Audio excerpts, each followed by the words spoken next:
দুই দিনের ব্যবধানে সিলেটে বেড়েছে নদী ও চাষের মাছের দাম, তবে কিছুটা কমেছে হাওরের মাছের দাম। এদিকে নওগাঁয় কেজি প্রতি মুরগির দাম বেড়েছে 15 টাকা পর্যন্ত। এ নিয়ে বিস্তারিত জানাতে সিলেট থেকে যুক্ত হচ্ছেন সহকর্মী রাকিবুল রাফি এবং নওগাঁ থেকে যুক্ত হচ্ছেন সহকর্মী আব্বাস আলী। শুরুতেই রাফি, আপনার কাছে যেতে চাই, জানাবেন যে মাছের দাম বাড়ার কারণ হিসেবে ব্যবসায়ীরা কি জানিয়েছেন?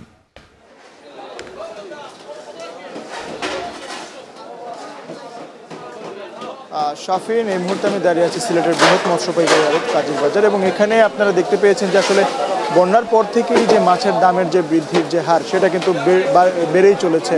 এবং এই যে সব কিছু মাছের, চাষের মাছ থেকে শুরু করে হাওরের মাছের যে বাড়তি দাম, এটা কিন্তু আমরা বাজারে এসে দেখতে পেয়েছি। আমরা ব্যবসায়ীর সাথে কথা বলেছি সকাল থেকে এসেই, এবং এখানে বিভিন্ন রকম মাছের আকার এবং প্রকারভেদে প্রায় 40 থেকে 45 থেকে 50 টাকা বাড়তি রয়েছে। এবং একই সাথে সাথে যদি মাছের দামটা আপনাদেরকে জানিয়ে দিই, যে দরদাম যেগুলো রয়েছে আসলে কার্পো থেকে শুরু করে রুই, কাতলা, সেগুলোতে কিন্তু প্রায় 50 থেকে 55 টাকা বেশি দরে বিক্রি হচ্ছে। এবং আমরা যদি আপনাদেরকে একটু দরদামটা জানাই, যে বড় রুই যেটা রয়েছে সেটা 850 থেকে 1000 টাকা বিক্রি হচ্ছে, এবং রুই বিক্রি হচ্ছে প্রায় 350 থেকে 380 অথবা 400 পর্যন্ত দাম চলে যাচ্ছে।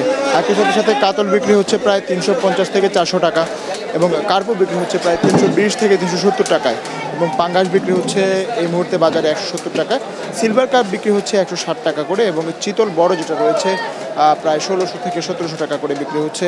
ইলিশ ছোট যেগুলো রয়েছে ছোট সাইজের, সেগুলো বিক্রি হচ্ছে 1100 থেকে 1200 টাকা করে, এবং বড় ইলিশ যেটা রয়েছে সেটা 1700 থেকে 1800 করে বিক্রি হচ্ছে, এবং প্রায় 2200 টাকা করেও বিক্রি হচ্ছে। এবং চাপিলা বিক্রি হচ্ছে প্রায় 250 থেকে 300 টাকা করে, এবং বাগদা চিংড়ি যেটা রয়েছে সেটা প্রায় 1000 থেকে 1100 টাকা করে বিক্রি হচ্ছে, এবং ছোট চিংড়ি যেটা রয়েছে সেটা প্রায় 450 টাকা করে বিক্রি হচ্ছে, এবং তেলাপিয়া বিক্রি হচ্ছে প্রায় 180 থেকে 200 টাকা করে, এবং এছাড়াও পোয়া মাছ বিক্রি হচ্ছে প্রায় কেজিতে 500 টাকা করে।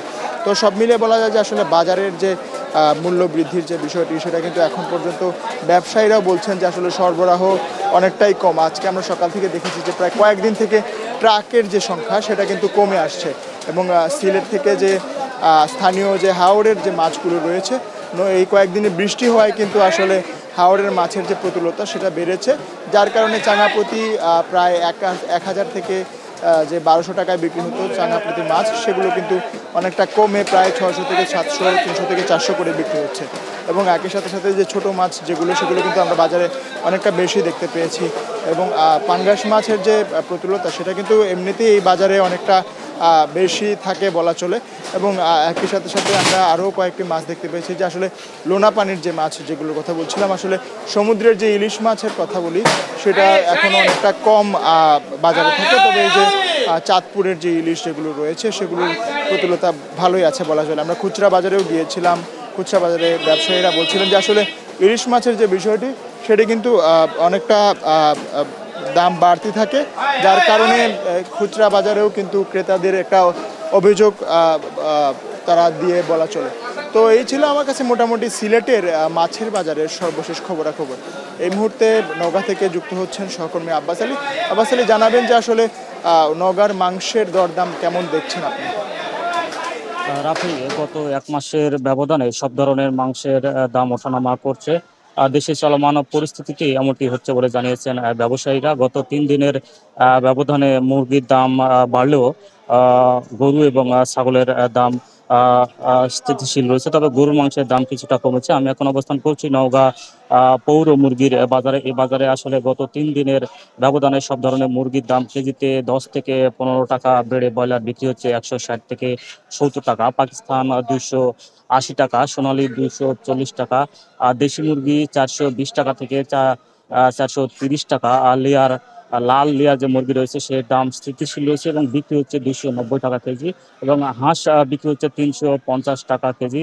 এই মুরগি ব্যবসায়ীরা বলছেন যে গত কয়েকদিন আগেও আসলে কম ছিল, এখন দাম কিছুটা বেড়েছে। এর কারণটা হচ্ছে যে বাজারে আসলে মুরগির সরবরাহ কমেছে, এতে করে দাম বেড়েছে। আর সরবরাহ কমার কারণ হচ্ছে যে উৎপাদন কম হচ্ছে, যার কারণে বাজারে সরবরাহ কমছে। অপরদিকে গরুর মাংসের দাম যদি বলি, যে গত কয়েকদিনের ব্যবধানে গরুর মাংসের দাম কেজিতে 20 টাকা কমে বিক্রি হচ্ছে 700 থেকে 720 টাকা কেজি।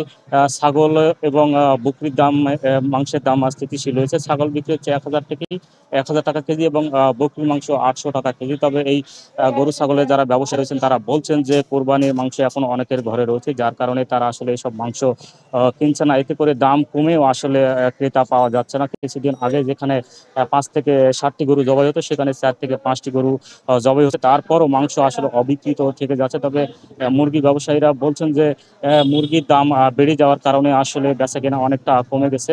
আর এই কারণে আসলে তারা দেখা যাচ্ছে যে বলছেন যে পুঁজি সংকট কিছুটা পড়েছেন। আর এই মাংসের দাম বাড়ার কারণে যারা নিম্ন আয়ের মানুষ তারা মূলত এই মুরগি কিনে থাকেন। মাংসের দাম বাড়ার কারণে তারা অনেকটা কিনছে না এবং দ্রব্যমূল্যের ঊর্ধ্বগতি যেখানে রয়েছে সেখানে তারা আসলে এই মুরগি কিনতে এসে অনেকটা হাঁপিয়ে পড়ছেন বলে তারা জানিয়েছেন। তবে আগামীতে আসলে যদি এই ব্রয়লার যে খাবার রয়েছে অর্থাৎ ফিডগুলো রয়েছে সেগুলোর দাম যদি কমানো হয়, তাহলে মুরগির খামার যারা রয়েছেন তারাও সুবিধা পাবেন এবং দাম কমবে এবং যারা নিম্ন এবং মধ্যবিত্ত আয়ের মানুষ রয়েছেন তারাও আসলে মাংস কিনবেন এবং খেতে স্বাচ্ছন্দ্য বোধ করবেন বলে জানিয়েছেন। এই ছিল আমার কাছে মুরগি বাজার থেকে সবশেষ। নওগাঁ থেকে আব্বাস আলী, এর আগে সিলেট থেকে রাকিবুল রাফি যুক্ত হয়ে জানাচ্ছিলেন বাজার পরিস্থিতি।